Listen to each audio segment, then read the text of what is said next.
Ramsuratkumar ki Sarvam Yogi Ramsuratkumar Arpanamastu.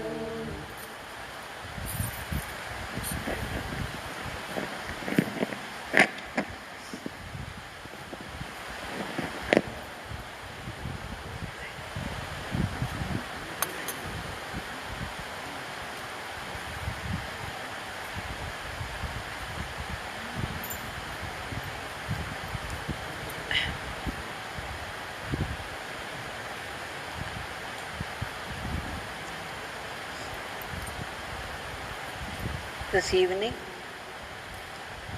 has been a very fruitful evening. Fruitful because we have been able to sing the divine Nama, Yogi Ramsuratkumar.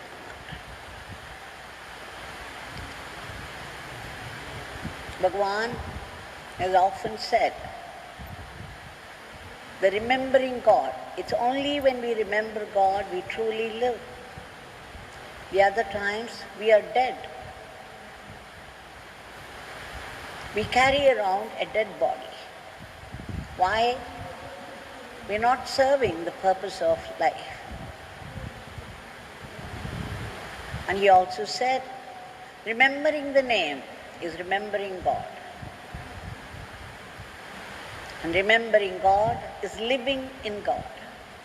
So we have been living in God.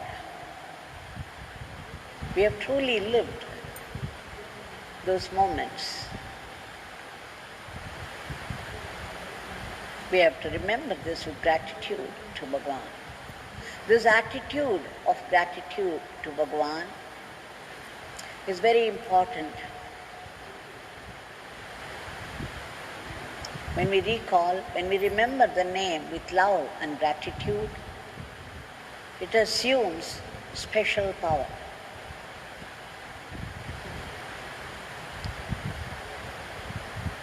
We have been seeing a few drops from the ocean of his Leelas, the Kripa Leelas. Today also we see one or two events, experiences of devotees which depict the power of grace. It's very important to remember the true meaning of these experiences. They may sound very worldly because people call out the name of God only in times of difficulty, the desperation, the suffering makes them call out with intensity, soulfully. So it not only gives us the help we require, it strengthens our faith in God and it deepens our kinship with God. So it's truly spiritual.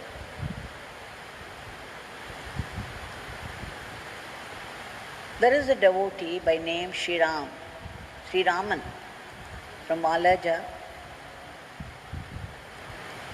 a very poor man, a painter who would paint the buildings. He won't get much work, very little money is available, but he would somehow manage to get money and come to the ashram. He has been coming now for many years. Sriraman lost his father in 1969 itself when he was just 1 year old. And 2 years after he lost his mother also. He never really got to see them. In the sense he could not remember their faces.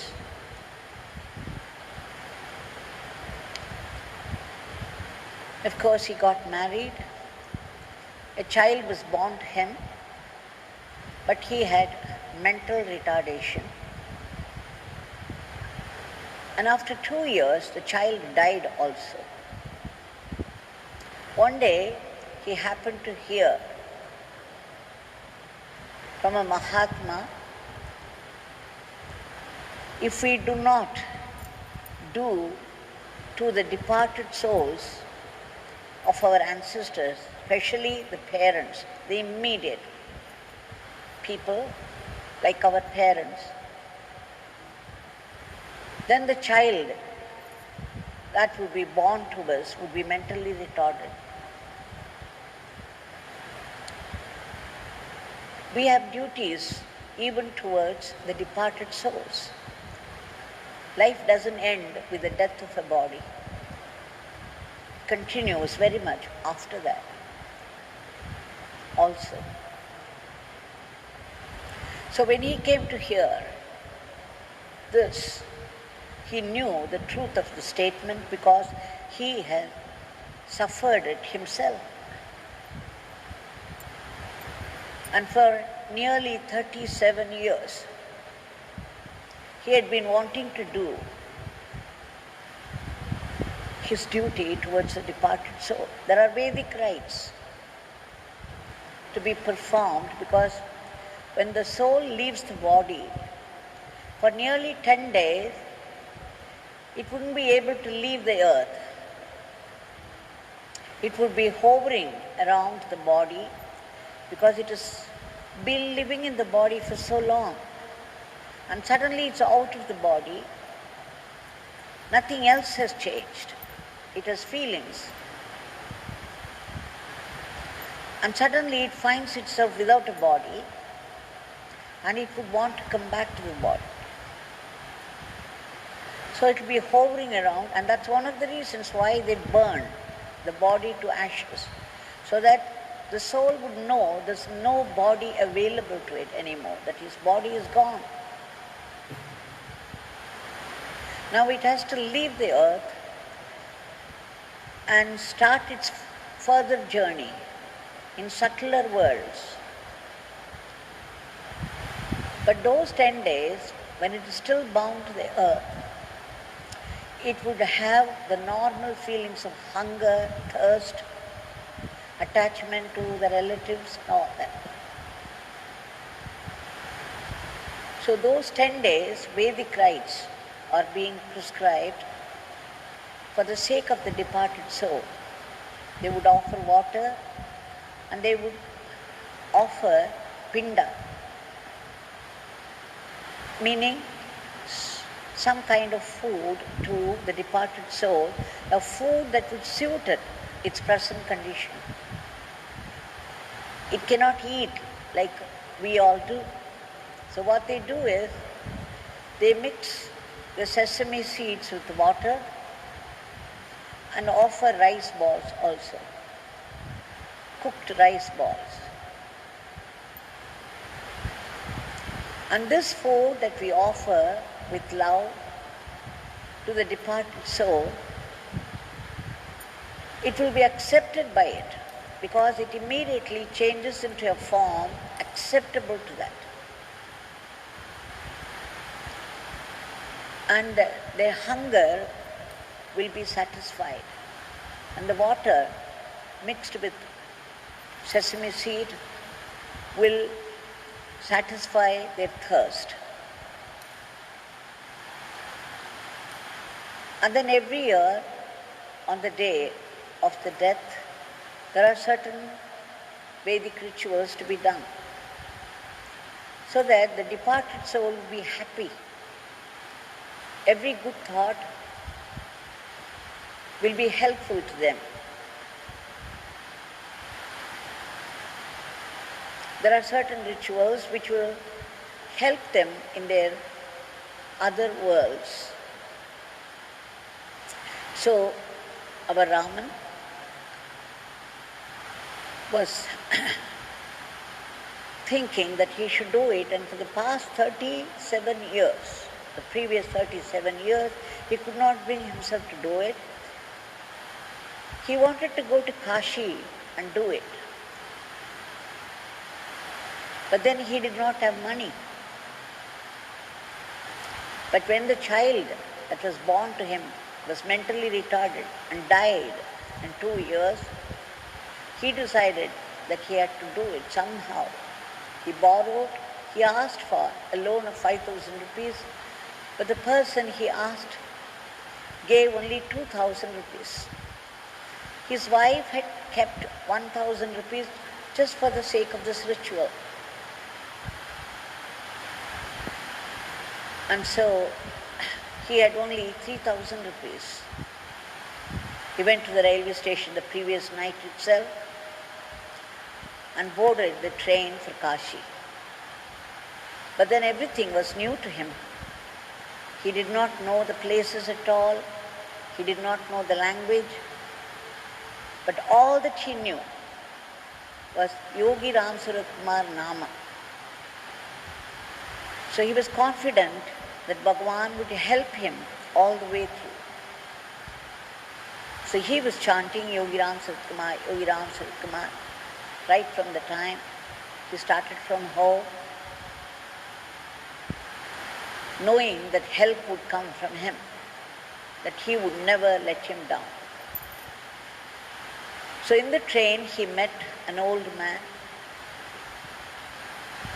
who told him it's better to do this Vedic ritual in Gaya, because Gaya is meant for this. There is a speciality to that place where the Pinda offering is powerful. So much so, there is a belief that after doing it there, you don't have to do it again, because doing it there would liberate the soul completely. The soul would be free and happy to proceed further. So as per his advice, he got down at Gaya, inquired here and there, and somehow he managed. He spent nearly 500 rupees for the ritual, and after that, he wanted to go to Kashi also. He says his main purpose, because he had already done the ritual for his parents, he wanted to do it in Kashi also, but that was secondary. He said the primary reason was he wanted to bring Ganges water from Kashi for the Abhishekam of Yogi Ramsuratkumar, Bhagwan, in the Samadhi Mandir. So he further went ahead to Kashi, and when he was standing on the steps of Ganga, he was wondering what to do. He had very little money. He had already spent for the ticket and also for the ritual and for the train also from Gaya to Kashi. He had very little money. So he was wondering what to do with chanting. He did the one thing that we should all do, the one thing that would get everything else. So he was chanting Yogi Ramsuratkumar, Yogi Ramsuratkumar. Suddenly an old Brahmin with beard, with a dhoti worn in the style of Bhagwan, Panchakacham we call it, the traditional wear. He approached him. Of course he would not talk to this Raman, but Raman tried to explain with gestures and broken words of Hindi and English he picked up, that he wanted to do this Pindadan, the Vedic ritual, for his parents there, the holy Ganges of Kashi. And he gave only 10 rupees, which he could afford in the circumstances. And that old Brahmin, without saying anything, accepted the money and did the ritual for him. After the ritual was over, Sriraman went to the Ganges in order to have the final bath in the Ganges water. So So after he had his dip there in the water, he came up the steps to the place where he had placed his bag, and then looked around. That Brahmin was not to be found. He looked so much like Bhagwan. This Raman had the habit of taking Sharanagatam, the Ashram magazine, with him. One Ashram magazine, one issue of that. So he asked those people around, pointing to the picture of Bhagwan. They said, yes, such a man was here now, and then he went this way, and he could not be seen anywhere. And instantly Sriraman knew it was Bhagwan himself who came in the form of that old Brahmin to do what he wanted. Just at the mere chanting his name, that ocean of grace came down to do what his bhakta, what his devotee wanted. He was beside himself with joy.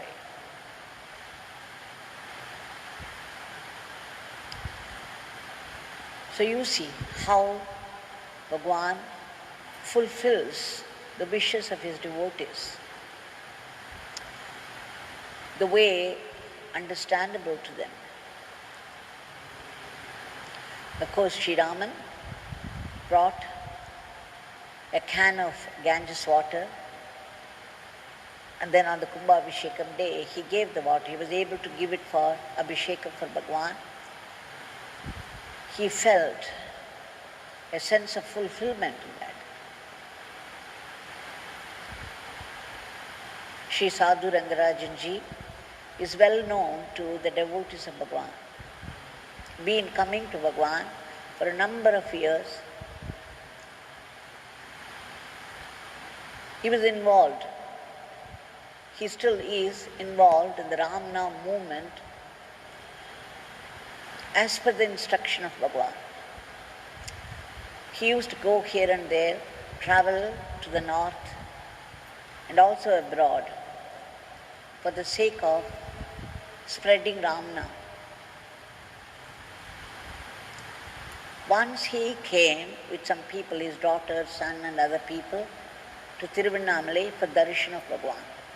Bhagwan had asked him to come at 4 p.m. He landed in Tiruvannamalai the afternoon itself. It happened to be the day of his father's departure from the body.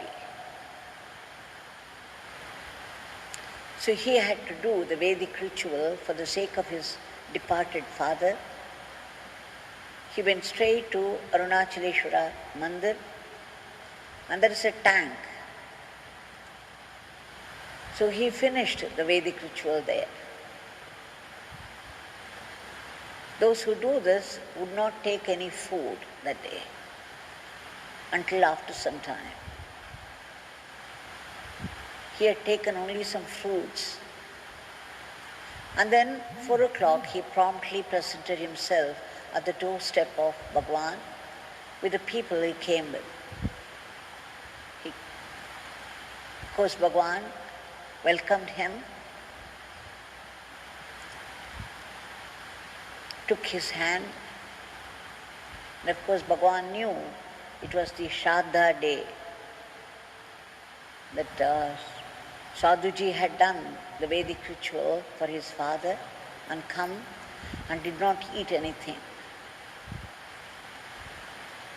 And Sadhuji, of course, he gave an offering to Bhagwan. Bhagwan accepted it, saying that your father has accepted this offering. That's part of the Vedic ritual. What a fortune for Sadhuji to do this offering to Bhagwan himself instead of a Brahmin. That was his great fortune. And Bhagwan assured immediately that his father had accepted the offering. And then he said, you go to Vrindavan hotel, have some food and come. So Sadhuji went there, had some light food and came back.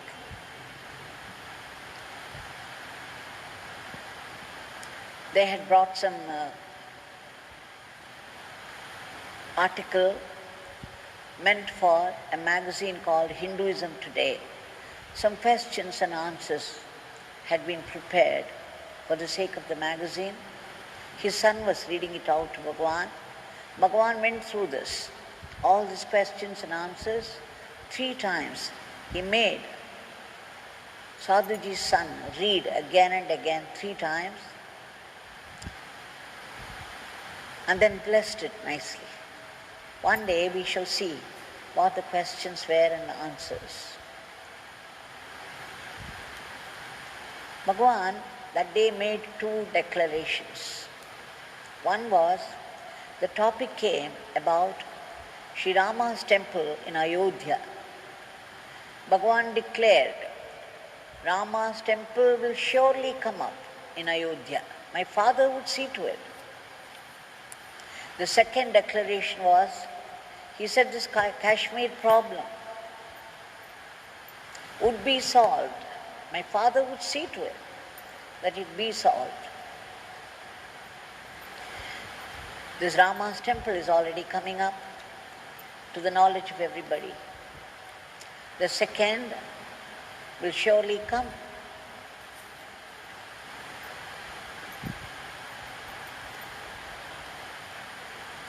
Now, again we see in different fashions, Bhagwan had helped people to do this Vedic ritual, which is very important. If we do not do this Vedic ritual to the departed elders of the family, there is this belief that the family would suffer in many ways. There will be health problems, one after the other. And then there will be unexpected deaths. A sudden and unexpected deaths. And again the children would be affected in some way or the other. And that is why it's important that we do our duty towards the elders while living and also after they depart. Even while living, nowadays we see people leaving their parents in old age home, not knowing how it would affect their descendants. The parents have brought up the children with such care and love and concern. But the children, after they grow up, get married, they even think that the parents are a burden. Not knowing they will suffer later on, and the same situation would develop in their life also, and in their old age, they would suffer the same thing. And not only that, after their departure from the body, one's duty continues for the sake of the descendants, for the sake of the children, for the sake of the family. Bhagwan approved of this. Not only approved, he helped people in such situations. So we should remember all these values held by people traditionally over ages. The mantras that we chant during these times, these Vedic rituals, are very important. They create a certain atmosphere which would be conducive to the happiness of the departed soul.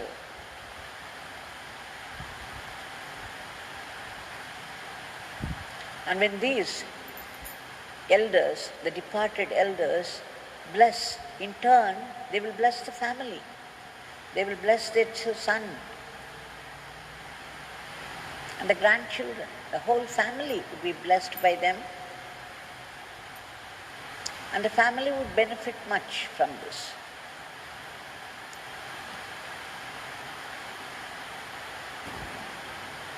Now, today's world, we face a certain terrible situation, not knowing how to come out of it. When we fail in our duty towards our elders, like I said, if you don't do it properly, the children will be mentally retarded. There are other effects also. We would not go deep into that.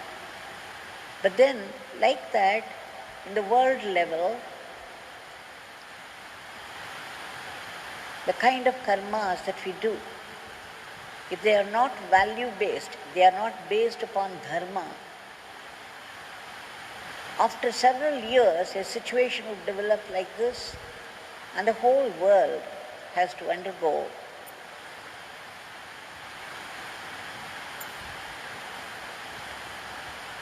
a situation like this. It is something that we have invited ourselves by our karmas, by our bad karmas, by our adharma, the slaughtering of animals, the ruthless killings for the sake of materialistic things.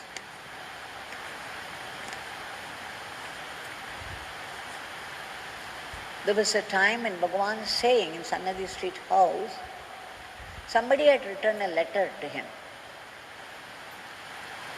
in which the devotee had said, Swami, our factory is closed because the workers have gone on strike.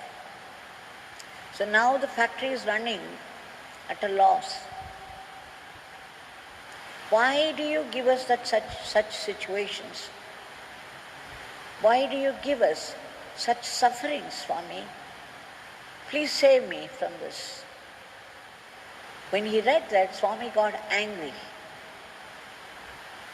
He said, look at this man. He invited the situation by his actions, by his thoughtless actions. And now he is blaming it on the Guru. He is blaming it on God. Why would he do that?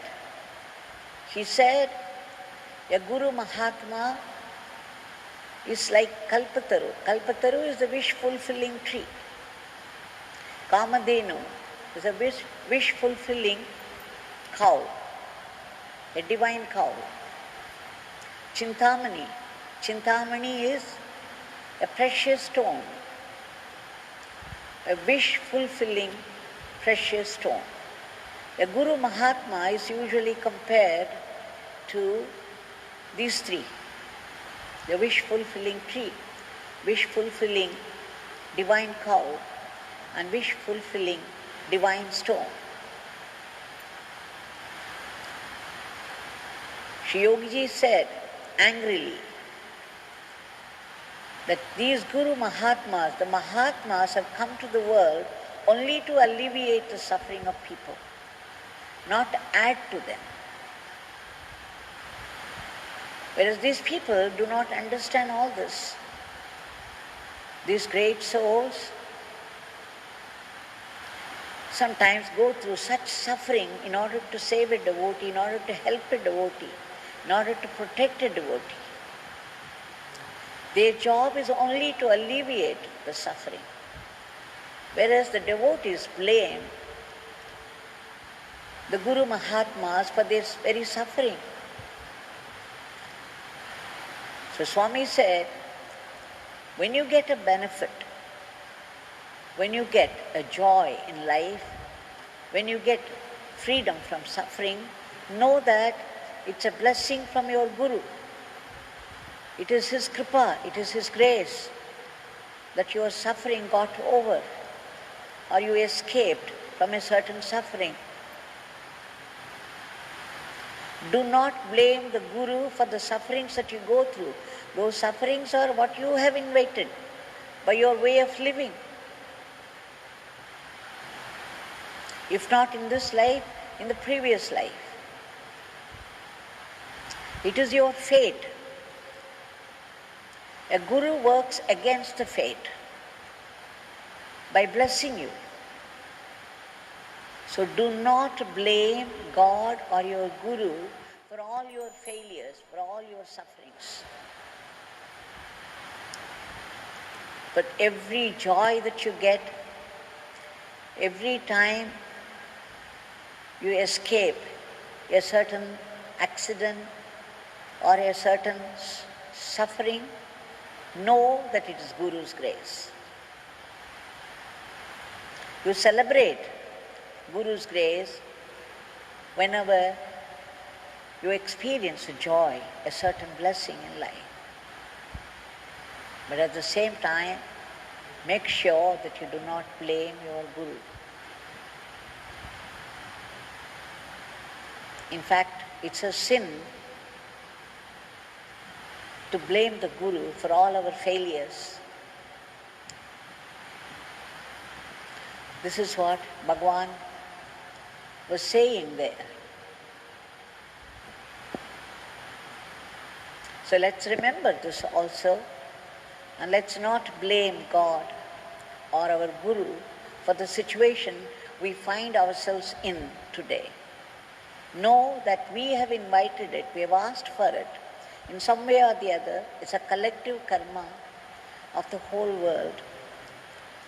So the only way to come out of it is to take the name of God again and again and again, as much as we can, and keep on praying, hoping that at a certain nama, a certain prayer, the whole situation will change. The grace will do that. So we shall appeal to that boundless grace of Bhagwan, the boundless compassion of Bhagwan. Bhagwan, forgive us our mistakes, our sins.